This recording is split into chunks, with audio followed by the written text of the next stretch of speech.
모든 사람들이 잘 살고 싶어 합니다.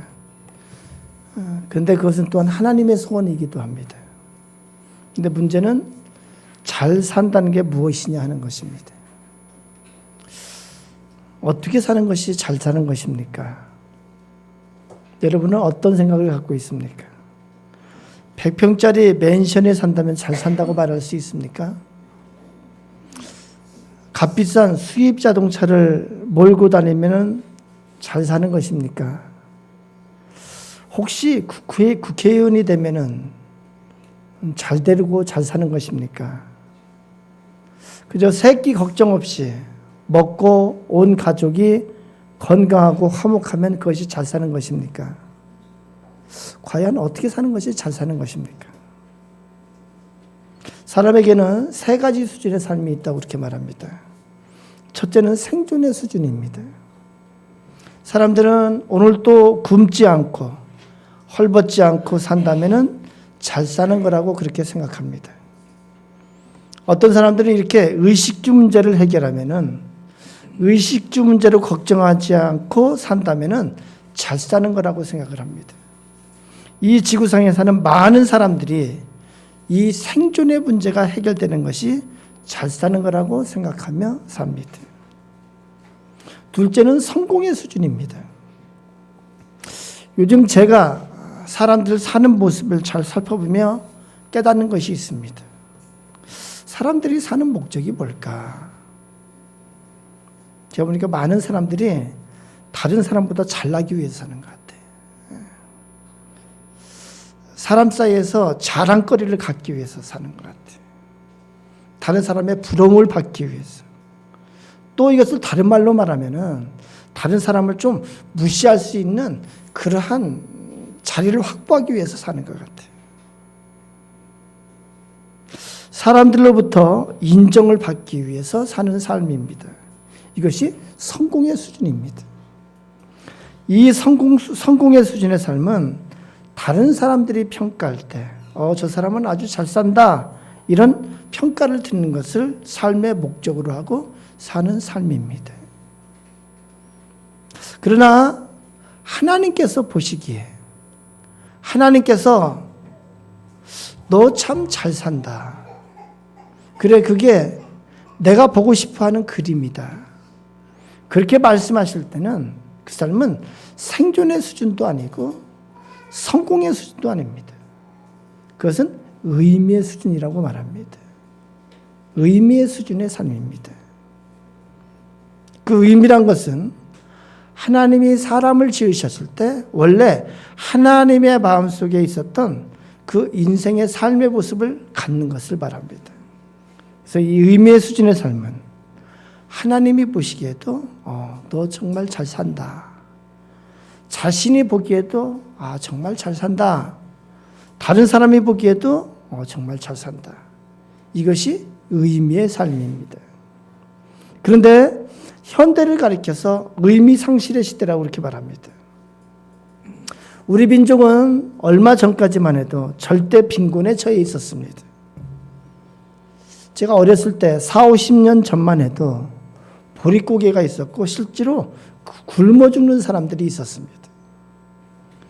미군의 음식 찌꺼기 통해서 나온 소세지를 모아 끓여 먹던 부대찌개가 지금도 그 잔재로 남아있지 않습니까? 그래서 실제로 그 시대에 그렇게 미군 부대에서 나오는 그 쓰레기 음식 찌꺼기 통해서 나온 소세지를 골라가지고 찌개를 끓여 먹던 시기가 있었다는 거예요. 그렇게 어렵게 살던 시대에는 오직 의식주만 해결하면 되는 줄 알았어요. 이것이 사람들의 유일한 소망이었습니다. 그런데 이렇게 어려운 시대가 지나가고 풍족해지면은 더 이상 문제가 없었을 것 같은데 이상하게도 더 큰 문제가 생기고 더 큰 갈등이 생기고 더욱더 복잡해지기 시작하고 더욱더 불행해지기 시작했어요. 참 기묘한 일이죠. 물질적으로는 풍족해지는데 마음에는 평화가 없고 날마다 절망감이 생기고 아무리 보람된 일을 찾아 헤매도 찾을 수 없는 그런 상황에 처했습니다. 많은 사람들이 자녀를 잘 양육하는 것보다 더 보람된 일은 없다 하면서 온갖 정성을 자녀 양육에 다 기울입니다. 필요한 모든 것을 다 뒷받침해 줍니다. 죽도록 참으로 돈을 벌어서 자식들 뒷바라지에 다 대줬습니다. 그런데 나중에는 그 고마운 부모를 몰라보고 자기가 잘나서 된 줄 알고 부모를 돌아보지 않는 사람들이 많이 생기기 시작했어요. 자녀를 위해서 희생했던 그 보람을 찾을 길이 없게 됐어요. 의미가 없어진 거예요. 유학까지 보내놨더니 감사하기는커녕 나중에 자기 자신이 힘이 생기니까 요즘은 부모에게 복수한다고 그렇게 말하기도 합니다. 어떤 사람은 건강을 해쳐가면서까지 열심히 일만 했습니다. 그래서 사업을 일으켜 세우기도 했습니다. 그런데 무언가 이루어 놓았다고 생각하는데 돌이켜보면 아무 의미가 없습니다. 많은 기업인들이 나이가 60이 되면서 그런 소리들을 합니다. 내가 뭔가에 속은 것 같다. 내가 뭔가에 홀린 것 같다.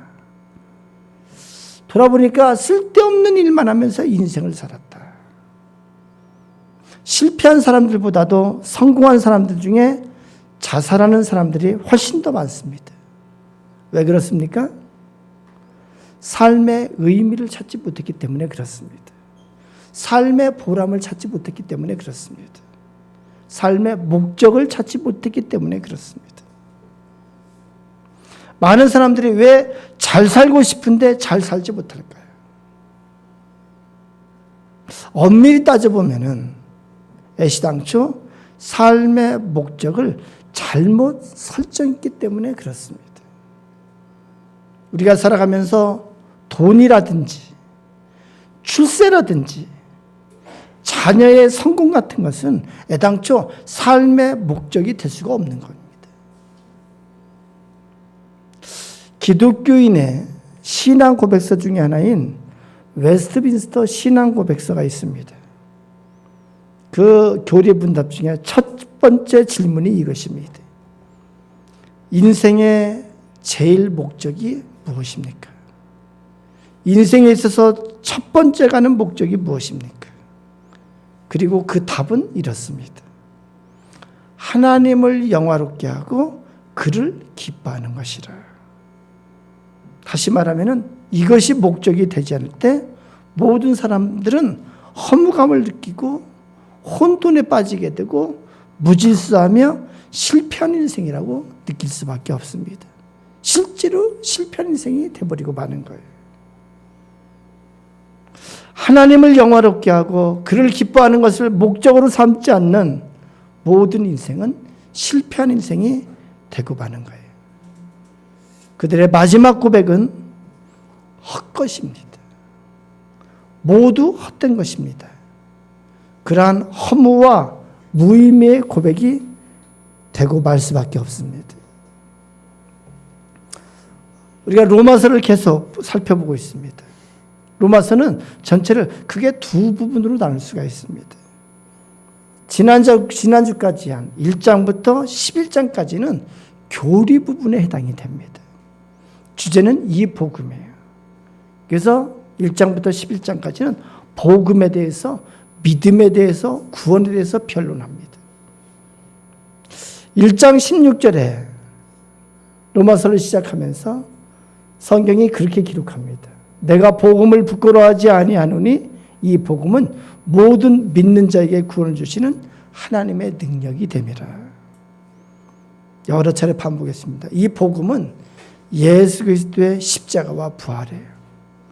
이 복음을 믿는 믿음, 예수 그리스도의 십자가와 부활을 사실로 믿는 믿음, 그것을 나의 사건으로 믿는 믿음, 이것이 구원을 주시는 하나님의 능력이 된다고 계속해서 그렇게 변론하고 있습니다. 1장 17절에 대해서는 지난주에 했습니다. 복음에는 하나님의 의가 나타나서 믿음으로 믿음에 이르게 하나니 기록된 바 오직 의는 믿음으로 말미암아 살리라 한과 같으니라. 복음을 믿는 그 믿음 전에 믿음이 있고 그 믿음이 복음을 믿는 믿음에 이르게 되고, 그리고 이 복음에는 인간에게는 의가 없지만, 하나님의 의가 없지만 복음에는 하나님의 의가 있고, 그리고 그렇게 의인이 된 자는 그 다음에 살아갈 때 믿음으로 말미암아 살리라 함과 같으니라, 그렇게 기록하고 있습니다. 그래서 1장부터 11장까지는 복음에 대해서, 믿음에 대해서, 또 율법에 대해서, 은혜에 대해서, 마지막은 이스라엘 민족의 구원에 대해서 그렇게 계속 기록하고 있습니다. 그리고 나서 12장부터 16장까지는 그러면 구원받은 자들이 어떻게 살아야 할지, 믿는 자들이 어떻게 살아야 할지 윤리적이고 실천적인 문제를 다루고 있습니다. 바꿔 말하면 1장 17절에서 기록한 오직 의인은 믿음으로 말미암아 살리라는 것 같으니라, 그 믿음으로 사는 자의 모습이 어떻게 사는 것인지를 12장부터 기록하고 있습니다. 오늘 12장을 시작하면서 12장 1, 2절은 구원받은 자가 어떻게 살아야 하는지를 말하려고 할 때 서론에 해당되는 말씀입니다. 그래서 여기 12장부터 16장까지 오늘 말씀이 바탕이 돼서 쭉 진행이 되고 있습니다. 예수 믿는 사람은 어떻게 살아가야 합니까? 예수를 나의 그리스도로, 나의 주로 믿으며 사는 사람은 어떻게 살아야 하는가? 오늘 말씀에 의하면은 한마디로 말하면은 어떻게 살아야 돼요? 예배하는 자로 살아가야 합니다. 예배자의 삶을 사는 것입니다. 예배를, 하나님 앞에 드리는 예배를 삶에서 가장 중요한 것으로 여기면서 살아가는 것, 이것이 바로 그리스도인의 올바른 모습이다, 그렇게 말씀하고 있습니다. 예배로 시작하는 것이 그리스도인의 삶이요, 예배로 시작하는 것이 권능자의 삶입니다. 여러 차례 제가 반복합니다만, 사람이 할 수 있는, 사람이 영적인 존재로서 할 수 있는 가장 영적인 행위가 무엇일까? 바로 예배입니다. 그래서 사람이 할 수 있는 가장 차원 높은 행위가 뭐냐면은 예배예요. 사람이 하는 행위 중에 이 예배가 가장 영적인 행위, 하나님 앞에 하나님과의 교통하심이 있기 때문에 그렇습니다. 사람은 예배자로서 살 때에야 비로소 의미 있는 존재가 될 수가 있습니다. 그리스도의 삶, 성도의 삶의 모형은요, 우리가 요즘 민수기를 읽었는데 민수기에 나타난 이스라엘 민족의 행군하는 형태에 잘 나타나고 있습니다. 하나님의 백성이 광야를 행군할 때 제일 중앙에 하나님의 언약궤를 모셔둡니다. 그리고 동서남북 네 군데에 각각 세 지파씩 포진해가지고 그리고 전진을 합니다. 무엇을 상징합니까? 하나님의 백성들에게는 예배가 삶의 중심이라는 뜻입니다.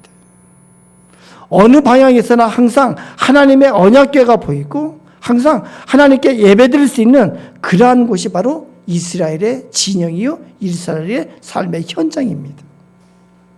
그래서 언약궤가 출발하면은 이스라엘은 출발합니다. 언약궤가 서면 이스라엘은 섭니다.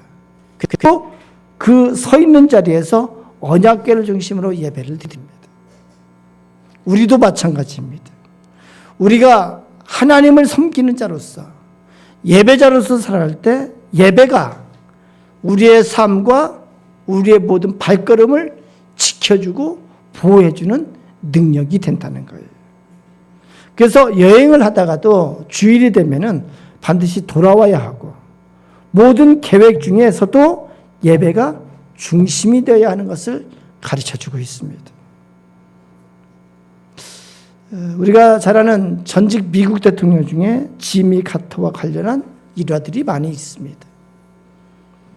지미 카터가 미국의 대통령으로 있으면서 그는 주일만 되면은 워싱턴에서 조지아주로 비행기를 타고 날아와서 주일을 지키고 주일학교 학생들을 가르치는 교사 역할을 끝까지 수행했다고 합니다. 그것은 예배를 중심으로 살았던 거예요. 반면에 예배가 중심이 되지 못한 사람들의 삶은 어떨까요? 그것은 한마디로 말하면 휘청거리는 삶이 될 수밖에 없습니다. 누가 와서 낚시 가자면 낚시를 가고 등산에 가자면 등산을 가게 됩니다. 작은 유혹과 작은 어려움이 있어도 쉽게 예배를 포기합니다. 예배가 삶의 중심이 아니고 액세서리입니다.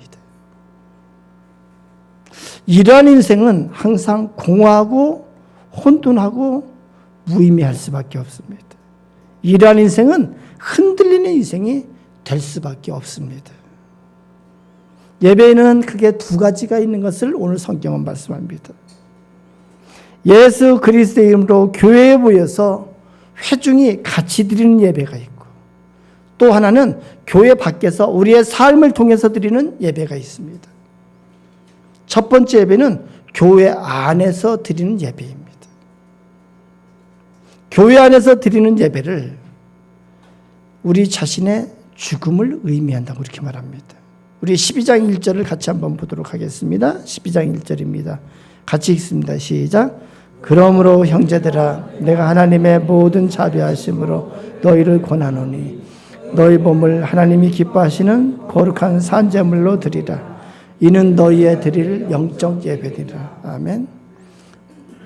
나를 산제물로 드리는 것이 예배라는 거예요.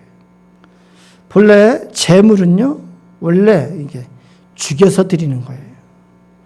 내 모든 것을 죽여서 내 팔을 자르고 내 사지를 쪼개고 잘 정돈해서 하나님 앞에 드려지는 것이 제물입니다. 따라서 우리는 예배를 통해서 자신의 죽음을 체험해야 돼요. 그것은 다 바꿔 말하면은 내 뜻과 내 의지와 내 자아가 죽는 것이고, 내 욕망과 내 자존심과 내 고집이 죽는 거예요. 이것이 산제물로 드리는 예배예요.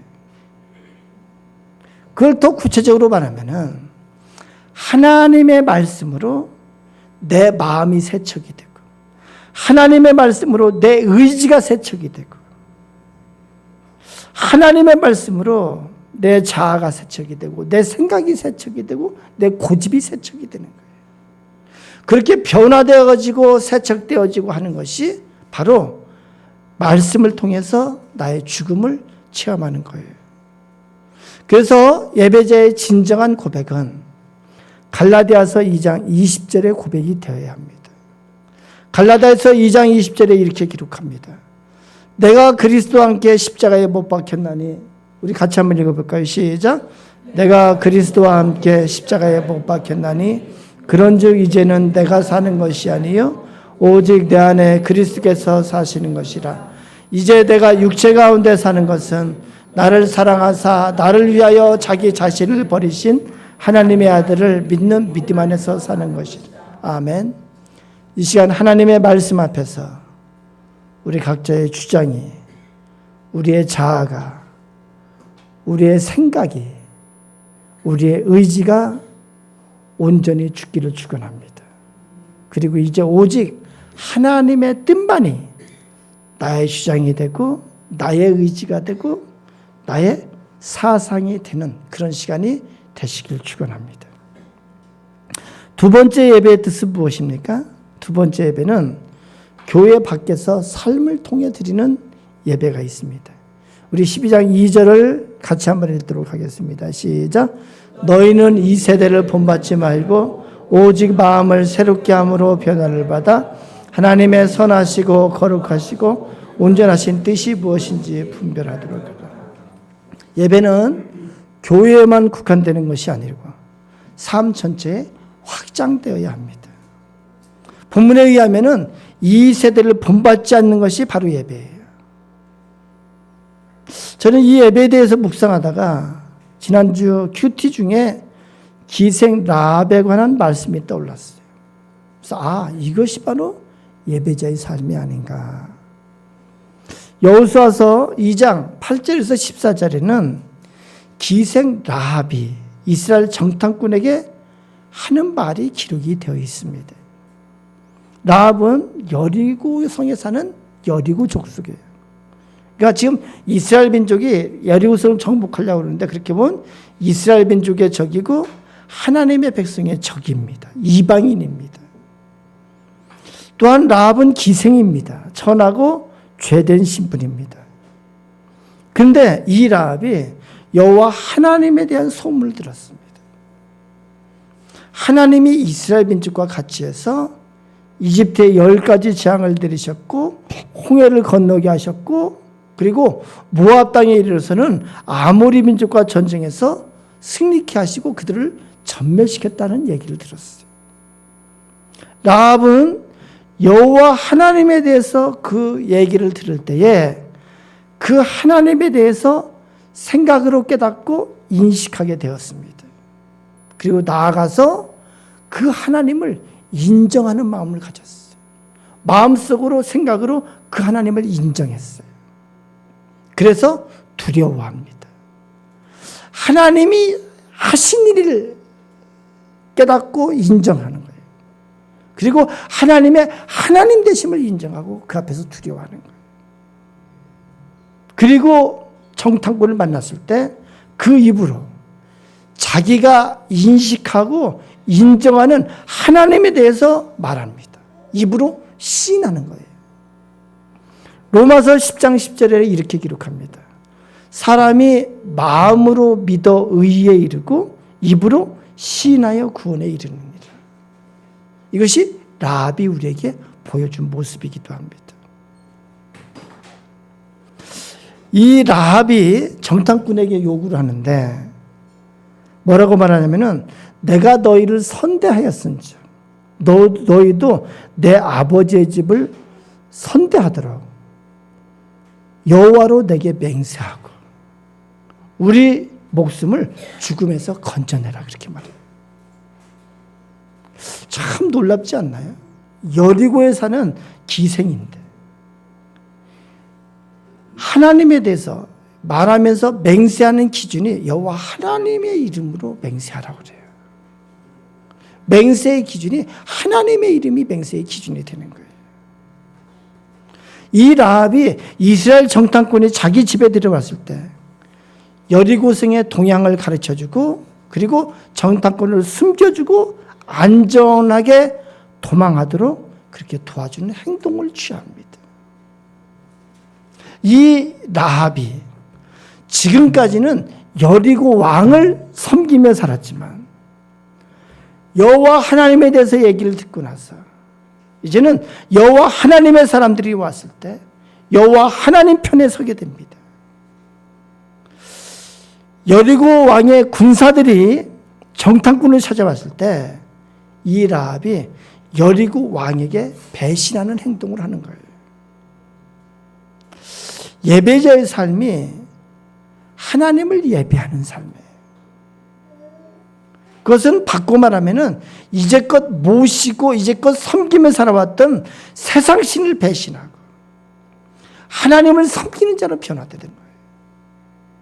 이제껏 모시고 살아왔던 세상신을 버리고 하나님 편에 서는 자로 그렇게 살아가는 거예요.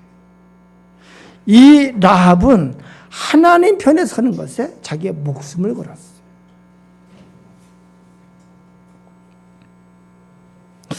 우리가 어떻게 하나님께 영광을 돌릴 수 있을까? 우리 인간이 어떻게 하나님 앞에 영광을 돌릴 수 있을까? 아마도 라합과 같이 하나님을 인정하는 것이 하나님께 영광을 돌리는 것이 아니겠습니까? 하나님께서 내 삶에서 행하신 일을 인정하고 고백하는 거예요. 또한 이 자연을 보며 이 계절을 보며 이 질서 가운데 운행하시는 하나님을 깨닫고 그 하나님을 인정하는 거예요. 마음으로 인정하고 입술로 인정하는 거예요.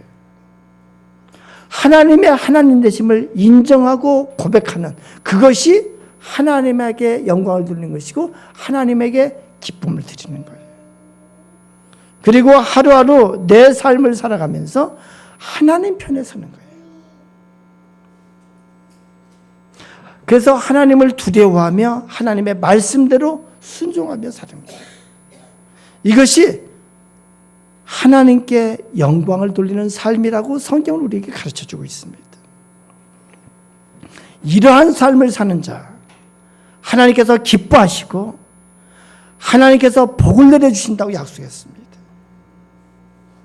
하나님께서 이러한 삶을 사는 자에게 이 세상 사는 동안에 머리가 되고 꼬리가 되지 않게 해주시고, 들어가도 복이 되고 나가도 복이 되게 해주시고, 구워주는 자가 될지언정 꾸는 자가 되지 않게 해주시고, 하나님께서 친히 존귀하게 세워주시겠다고 그렇게 약속하셨어요. 그에 반해서 민수기 14장을 보면은 가데스 바네아에서 이스라엘 민족이 가나안 땅을 정탐하는 장면이 나옵니다. 정탐꾼을 12명을 보냈는데 그 중에 2명 여호수아와 갈렙은 그 땅을 정탐하고 가서 이렇게 보고를 합니다. 그 땅은 젖과 꿀이 흐르는 땅이고 하나님께서 우리에게 허락하신 땅이다. 이제 하나님께서 우리와 같이 하시기 때문에 우리가 그 땅을 차지할 수가 있다. 그들은, 거기에 사는 자들은 우리의 밥이다, 그렇게 말합니다. 그런데 그 땅을 갔다 와서 10명이 어떻게 보고를 하냐면은 그 땅은 참으로 험한 땅이다. 거기에는 안악자손이 있다. 거대한 거인들이 사는 땅이다. 우리는 그 앞에 보면은 메뚜기밖에 되지 않는다. 그래서 우리는 거기 가면은 그 땅을 차지할 수가 없다. 우리는 거기서 전멸당할 것이다. 참 놀랍게도요, 사람은 자기가 듣고 싶은 말을 들어요. 이스라엘 모든 민족이 이 10명의 부정적인 그 보고를 듣고 이스라엘 모든 민족이 다 통곡을 해요. 그러면서 하나님 앞에 원망하고 불평합니다. 하나님이 왜 우리를 이집트에서 인도해내서 여기서 죽게 만드시는가? 그리고 그들이 어떤 일을 하려고 그러냐면 지도자를 따로 세워서 이집트로 돌아가자고 그렇게 말합니다. 그들이 하나님께서 세우신 지도자를 돌로 치려 합니다. 민수기 14장 20절에서 하나님이 이렇게 말씀합니다. 나를 원망하는 이 악한 회중에게 내가 어느 때까지 참으랴, 이렇게 말합니다. 28절에는 너희 말이 내 귀에 들린 대로 내가 너희에게 행하리니. 반복되는 이스라엘의 반역이 뭐예요? 하나님을 하나님으로 인정하지 않고 하나님이 세우신 지도자를 인정하지 않고 끊임없이 하나님을 내 수준으로 깎아내리는 거예요.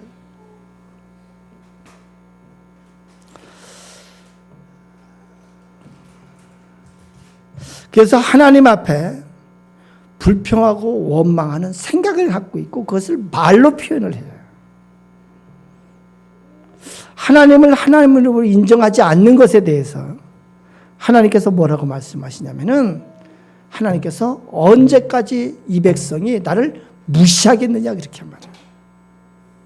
그래서 그 결과 하나님께서 이스라엘 백성에게 진노하셔서 그들이 광야 생활 40년을 걸리지 않아야 되는데 40년 동안을 광야 생활을 하게 하고, 그리고 여호수아와 갈렙 외에는 모두가 광야에서 멸망을 당해요. 가나안에 들어가지 못합니다. 예배가 왜 능력일까? 예배는요, 예배자의 자세는 끊임없이 하나님을 인정하는 것이기 때문에 예배가 능력이 되는 거예요. 이 예배를 드린다는 것은 아예 하나님 앞에 마음으로 하나님을 인정하고 입술로 하나님을 인정하는 것이기 때문에 이 예배가 능력이 되는 거예요. 우리가 예배를 통해서 찬양하면서 입술을 통해서 하나님을 인정하는 거예요. 우리의 기도가 왜 능력이 되고 우리의 기도가 왜 하나님의 보를 가는 향연이라고 그렇게 말할까요? 그것은 우리의 기도가 마음으로 하나님을 하나님으로 인정하고 입술로 고백을 하는 거잖아요. 그래서 하나님 앞에 하나님께서 하신 일에 대한 감사를 하고, 그리고 하나님의 하나님 되심을 찬양을 하고 하나님의 하나님 되시님 앞에 간구를 하는 거기 때문에, 그래서 이 기도가 하나님 앞에 영광이 되고 하나님 앞에 기쁨이 되는 거예요. 그래서 예배자의 삶에 임하는 하나님의 능력이 있는 거예요. 예배자에게는 하나님의 은혜와 축복이 임하는 그런 역사가 있는 거예요. 라합은 그의 삶 속에서 여리고 왕이 아니고 여호와 하나님 편에 섰습니다. 외적으로 여호와 하나님 편에 선 것이 증거가 됐습니다. 그것이 하나님을 영화롭게 하고 하나님께 영광을 돌리는 삶이라고 성경이 기록하고 있습니다.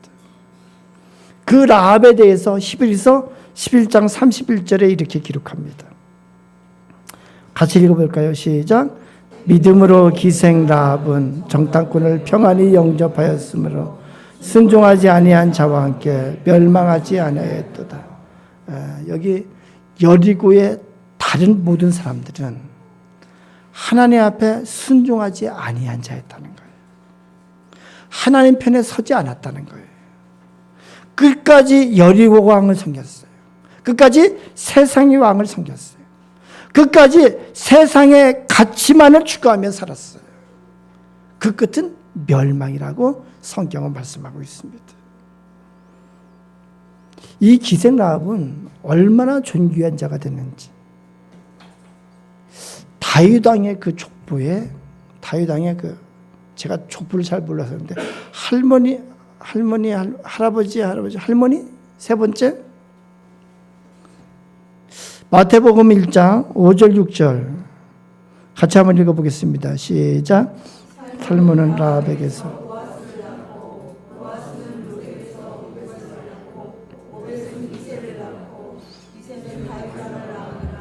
아멘. 그래서 이 라합은 예수 그리스도의 족보에 오르는 귀한 이름이 됐어요. 여러분, 예배자의 삶은 하나님이 기뻐하시며 축복하시는 삶이에요. 하나님께서 기뻐하시고 영광을 받으시고 하나님께서 축복하신다고 약속하셨어요. 그래서 올바른 예배자의 삶은 이 세상을 살아갈 때 능력 있는 그리스도인으로 살 수 있습니다. 예배자의 삶은 세상 신을 섬기는 것이 아니고 참신이신 하나님을 섬기는 것이기 때문에 그렇습니다. 예배자의 삶이라는 것은 마음으로 하나님을 인정하고 그 입술로 하나님에 대해서 고백하고 행동으로 증거하는 것이 예배자의 삶이에요. 살면서 세상 편과 하나님 편에 있을 때 항상 하나님 편에 서는 자예요. 이 예배자의 삶 가운데 참된 의미가 발견될 것이라고 성경을 말씀합니다. 여러분의 삶이 하나님 안에서 발견되고, 그리고 여러분의 삶이 여러분의 삶 가운데서 여러분 자신이 발견되는 그런 은혜가 있기를 축원합니다. 우리 다 같이 기도합니다. 기도할 때 주여, 나의 삶에 예배가 중심이 되게 해주시옵소서. 나의 삶의 스케줄 가운데 예배를 최우선으로 삼게 해주시옵소서. 내가 살아가는 삶의 현장 가운데 마음으로 항상 하나님을 인정하고 입술로 하나님 앞에 고백하고 나의 삶의 행동을 통해서 하나님을 증거할 수 있게 해주시옵소서. 우리 다 같이 그렇게 하나님 앞에 기도하는 시간을 갖습니다.